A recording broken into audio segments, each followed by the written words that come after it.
we all know something's wrong. 31 states can't pay for promised benefits. What I want to show you is something that is really very interesting. It's very critical, but what's happening is that nobody's paying attention to it. Causes of our deficit out of control spending. I worked behind the curtain with multinational corporations and governments, including central banks from Europe all the way to Asia, including China. I wanted to basically say that this is what I've seen as the problem.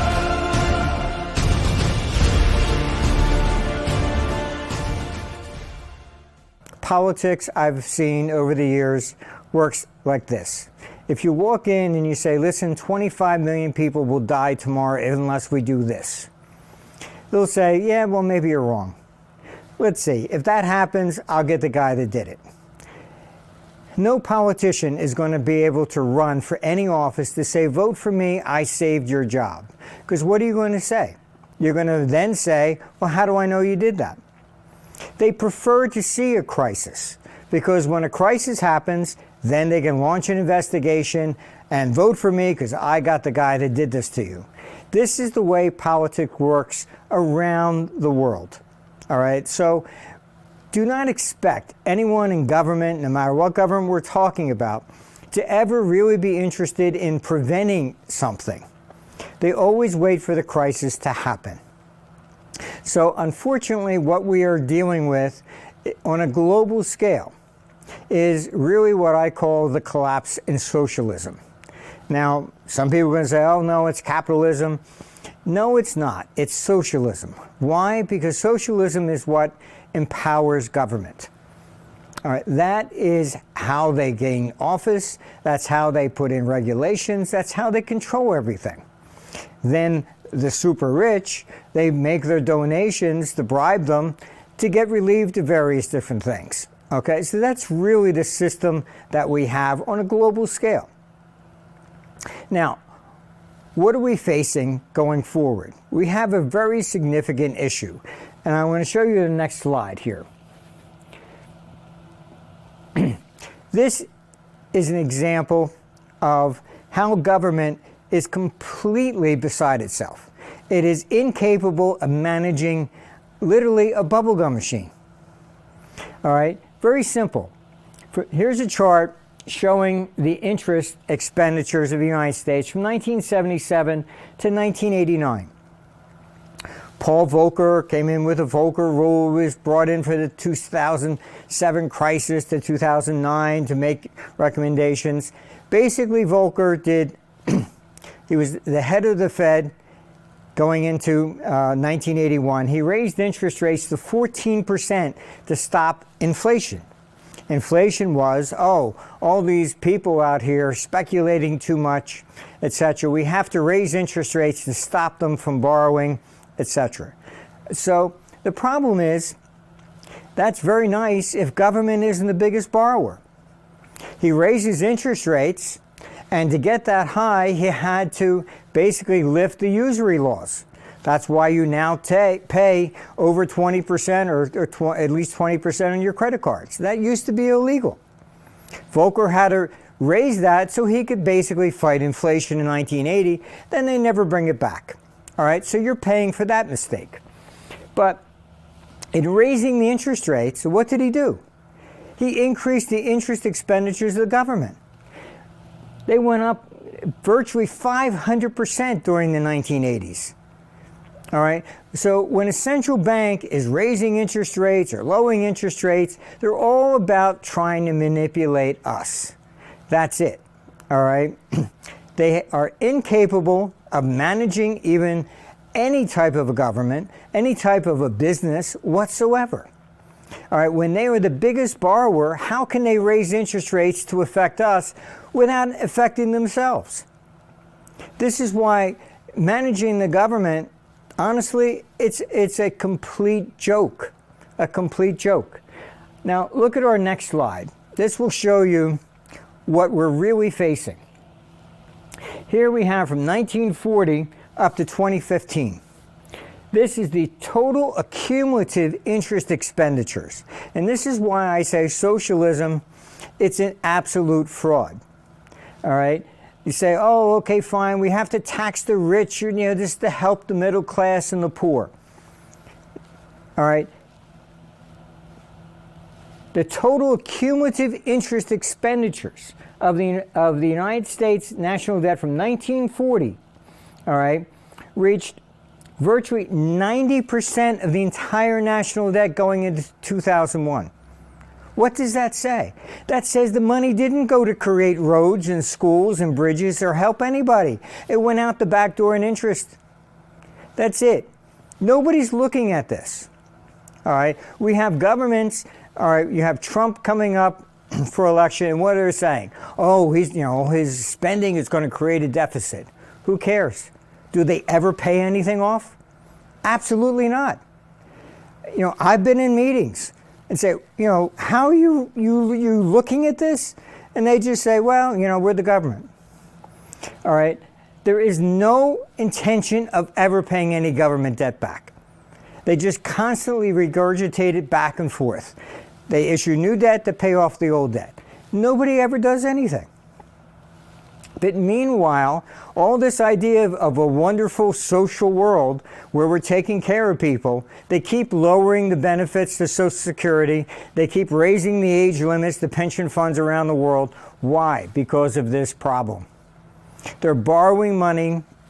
They have no intention of paying anything back, and they cannot live within their budgets, period. So our next slide, all right, shows you what the central banks have done. They've lowered interest rates to virtually zero. So they're wiping out all the pension funds. They're creating a huge nightmare. So that American dream, oh, you save, etc., and you'll have all this money to retire on, sounds very nice. Now you have these savings. You go to the bank, and the bank will pay you, if you're lucky, 0.2%. All right. Meanwhile, the bankers, what are they doing?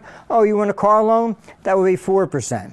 The spread between what they're paying for money and what they're charging for money is absolutely, historically, at record highs. All right.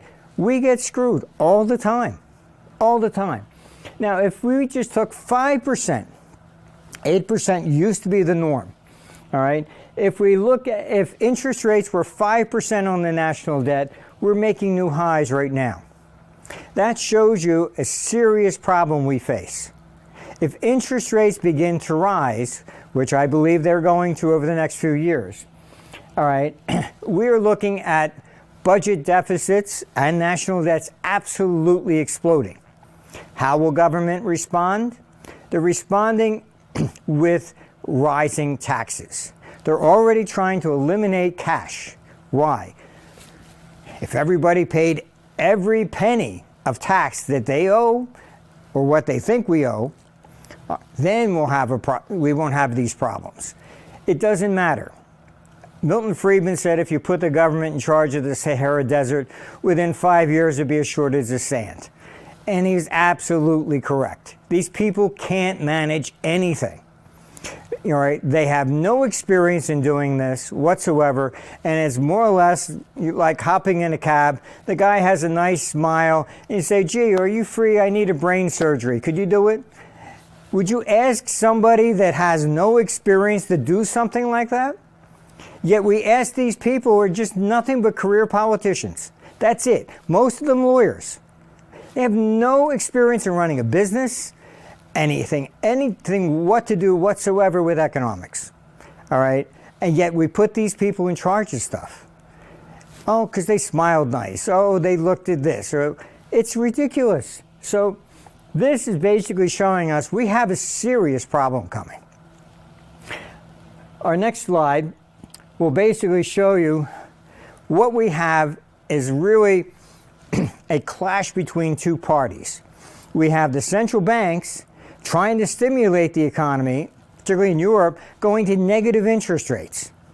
Negative. They're punishing people who have basically saved for their future. They're trying to say, no, no, no. You go out there and spend everything you have like we do. All right? That will then stimulate the economy. But at the same time, they keep raising taxes. People basically don't understand how people respond with the economy. It has a very simple net effect. If you think you're going to make double your money, you're willing to pay 20% interest. If you don't think you're going to make 5%, you won't pay 5%. All right, it's what expectations are. It's not the level of interest rates. All right, so taking interest rates to negative to try and help stimulate the economy has allowed the government to spend a lot more money than it has before and without any pain. Because people are actually buying bonds at negative rates for 10 years in some countries. It's crazy. All right, then it's going to flip. When it flips, we're looking at a very, very serious trouble. Our next basic sign is basically showing what we have here. We're really running out of time on all of this.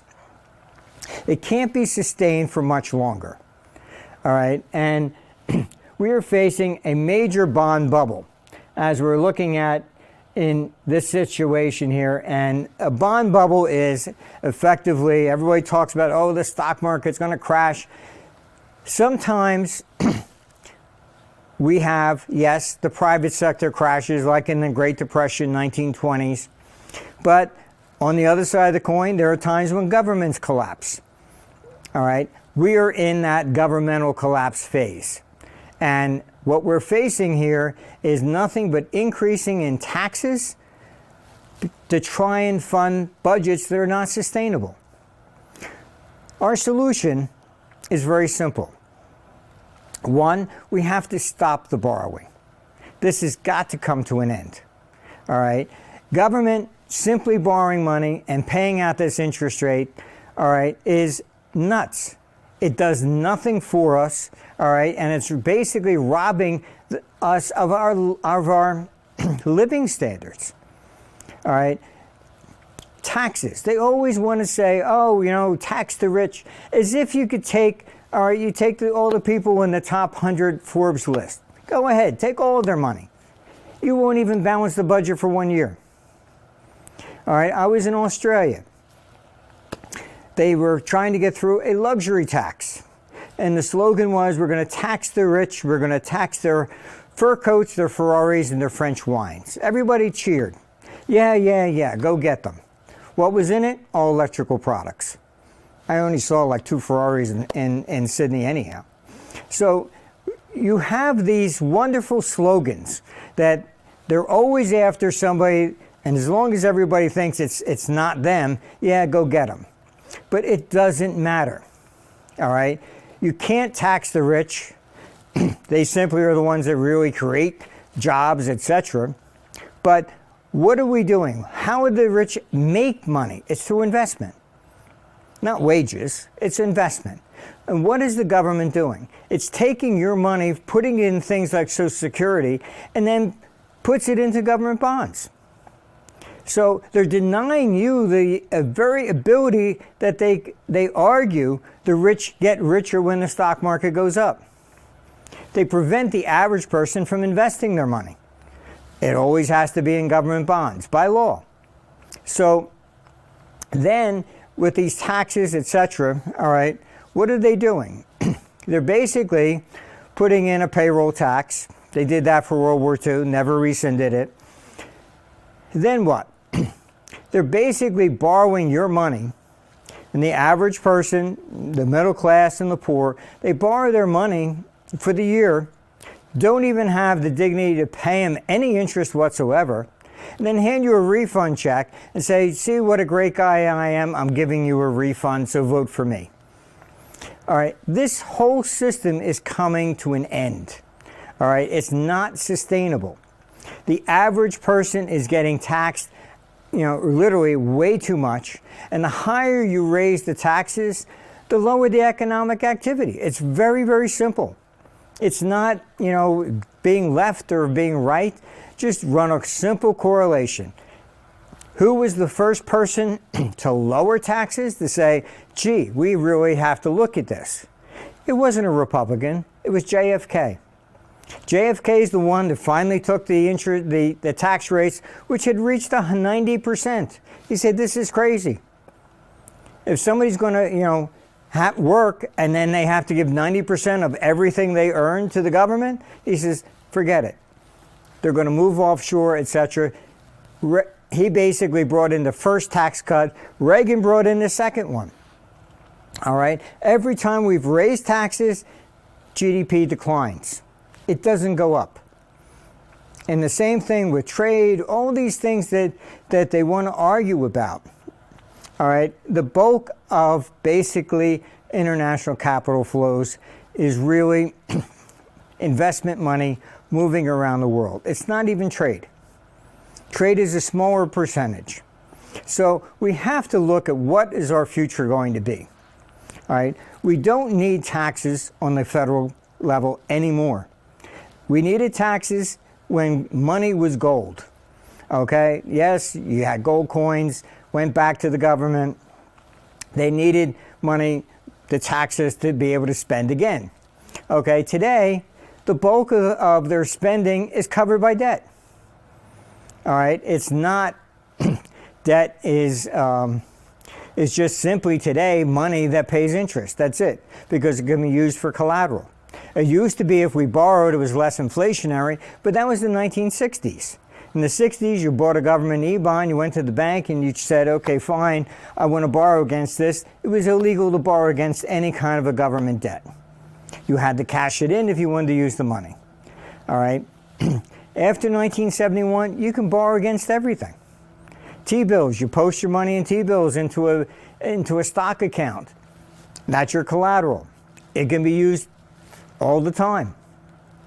So when we looked at this thing of you borrow because it's less inflationary, it's only when you couldn't use the bonds basically to borrow against. Today, you can. So it makes no sense to borrow and then pay interest for the government when that can be used as cash. So as we move forward here, by September 2017, in Europe, they're trying to create an instantaneous transfer. Why? Because they're trying to eliminate cash. Eliminating cash, then everything we do, the government will have track of. You will lose your freedom. You will not be able to do a lot of different things. All right? And this is all what government is doing. Rather than reforming and looking at this system and saying, gee, maybe we should take a look at this. This is not really working. No. What they're doing is constantly coming after us, removing our liberties all the time, because we're always the problem. It's never them. When they have an investigation like, from the crash of '07, what do? They haul in people, oh, we're going to find out who did this. Okay, what if it's you? They never look in a mirror. Mirrors don't exist in government. It's always the private sector that has created some sort of problem. It's never the government. So when we have to look going forward, I would like people to start looking at this and take a serious look. We have a major problem here when the bulk of the national debts is accumulative interest. It's not going to help anybody.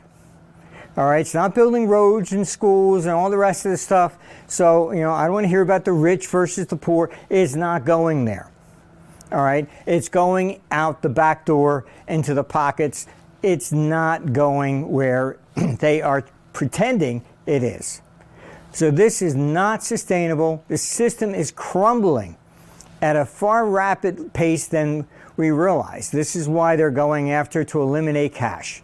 You've had people like Larry Summers writing articles in the Washington Post saying we should eliminate the $100 bill. Cash is for criminals. This is the new slogan they're using. All right, so we have to really look at what is taking place. This is our liberty. We fought, people died for these things in wars. What are we doing today? We're surrendering absolutely everything we have. The founding fathers of the United States were pretty smart guys. They basically had one foundation that they put in there: no direct taxation. Why? Because as soon as you have to have any sort of like an income tax, that means you have to report to the government. Oh, you didn't report? That's a criminal act. You can then be put in jail. So they did that following Marx. That's it. This whole thing is basically a Marxist theory. All right? The founding fathers eliminated direct taxation. All right? We have to look at what they did, why they did it, and we can see what we're going through is not going to be sustainable. So I'm hoping that this would start a debate. I want you to at least, try and get people talking about it and looking at this. You can say, no, it's not going to happen. Or it's happening all the time. This is not sustainable. It's going to break. So I hope you at least take a look at this, look at the details, just look at the national debt, and take a look at GDP. Do a simple correlation, all right? Tax levels and GDP. Every time you raise the taxes, GDP declines. It doesn't rise. So I hope this basically starts the debate, and I think that we really need to do something largely to save not just ourselves, but our children and our posterity. This is what happens with republics. They always self-corrupt. This is why no Republican system has ever lasted throughout history. So thank you very much. I hope this basically explains a lot of things, and I really would like to see people start to debate this issue and look at, do we need federal taxation anymore? Thank you very much.